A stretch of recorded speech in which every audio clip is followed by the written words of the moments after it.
Morning, Grace. This is our Hope in God mini video series, and through this week, Holy Week, we're going to be doing things a little bit differently.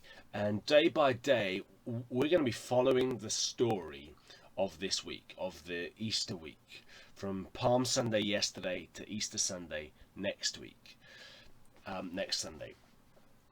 And today is Holy Monday. It's this day where, as Mark records it, Jesus has been staying in the house of Mary and Martha in Bethany.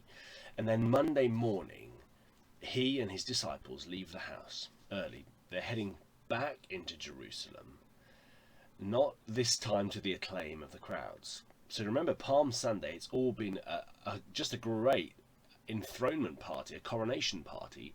The crowds have, in essence, crowned Jesus king.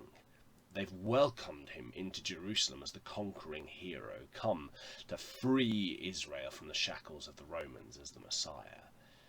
Well, now it's Monday. Jesus didn't seem to do in Jerusalem what the people hoped he would do. But Jesus has a different motive, a different mission entirely, and that becomes very quickly apparent. So Monday morning, Jesus and his disciples take the road back to Jerusalem. It's not a long trip, but they make the way. And on the way, there's this famous incident with a fig tree. This little fig tree there by the road, doing what it does, growing. Plenty of leaves, but no crop, no figs to eat. Jesus is hungry. There's nothing to eat. And so Jesus curses the fig tree, and the fig tree withers and dies. Seems a little bit unfair on the fig tree, doesn't it? It's not its season, but it's not creating fruit for that reason, and therefore Jesus kills it. Well, fast forward. Jesus enters Jerusalem, comes into the temple courts, a place of prayer and preparation for worship, for people setting their gaze on God, adoring him, enjoying him, delighting in him. But it's not. In the temple courts, there are people changing money for profit. People, the Jews coming into the temple had to, they could only use a certain currency, and they often needed to buy the right animals to be sacrificed that they didn't have to hand, and so those traders in the temple courts would charge extortionate fees for those changes to happen. Jesus walks in and he sees this going on. Now he's familiar with this. He's seen this before. It's not new to him, but he's never done what he's about to do before. He flings over the tables. Money flies everywhere.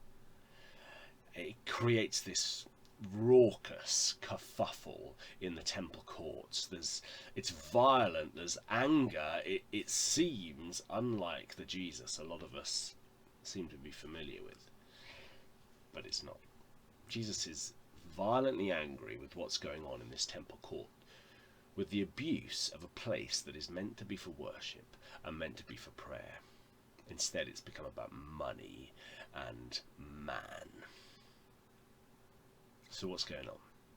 Well, remember Jesus cursed the fig tree just a few moments before on his way in. The fig tree in the Old Testament, you may know, is a symbol of God's people, of Israel. Now Jesus comes into the temple courts, and it's almost as if he seems to be cursing what's going on there.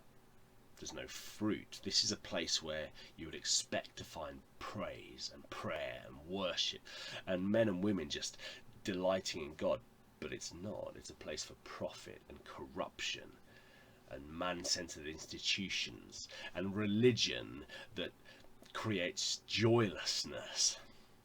So Jesus flings the tables over, almost like he curses the fig tree. The point he's making. What is it? Well, Jesus said to, remember a few days ago, Jesus said to a lady at a well that the time is coming when people will worship God, not on this mountain or that, but they'll worship in spirit and in truth. On this Easter Monday, Jesus is making it very clear, as he judges the temple system, that there is going to be a new temple, that men and women and children from all around this world will be able to gather in the presence of God in a way that is different. The irony is, on Easter Monday, Jesus judges the fig tree for its failure to produce fruit. He judges those in the temple and the whole temple system for its failure to produce fruit, to do what it's supposed to do.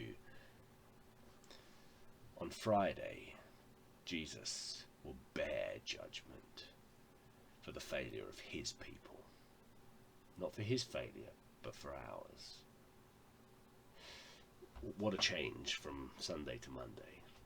Palm Sunday, the people are crying out to him, Jesus, judge the Romans, judge our oppressors. Easter Monday, Jesus starts to sow these seeds. Well, actually, there's a judgment to come on the people of God. There's a sin in their hearts that they can't deal with. Roll on Good Friday, where Jesus himself, rather than judging Romans or judging oppressors, will be judged for his people. It's a sobering day. It's a day that reminds us of the immensity of the mission of Jesus. He's not the Jesus a lot of us think he is. He's not the Jesus that's meek and mild and floating around on a cloud. He's the Jesus that is ruthless in overturning the enemy that oppresses his people, even when the enemy is within. There's nothing that will stop him from this mission. Easter Monday, there's just a resoluteness about Jesus. That's something that I hope will encourage you today. This Monday, and as this week goes on, we are standing in the presence of a king, a Messiah, a saviour who is utterly resolute in rescuing his people. Utterly resolute even when it seems that we're the enemy and it seems that we're against him. He will not back down from winning our hearts. He will not back down from creating a place in himself where people can worship the Father in spirit and in truth. And through him, the presence of God again becomes a place of joy, of praise, of prayer. So today, because of Monday, because of Friday, because of Sunday, today, let's be a people of joy, basking in the glory of the Father, delighting in his presence. God bless you. Have a great day.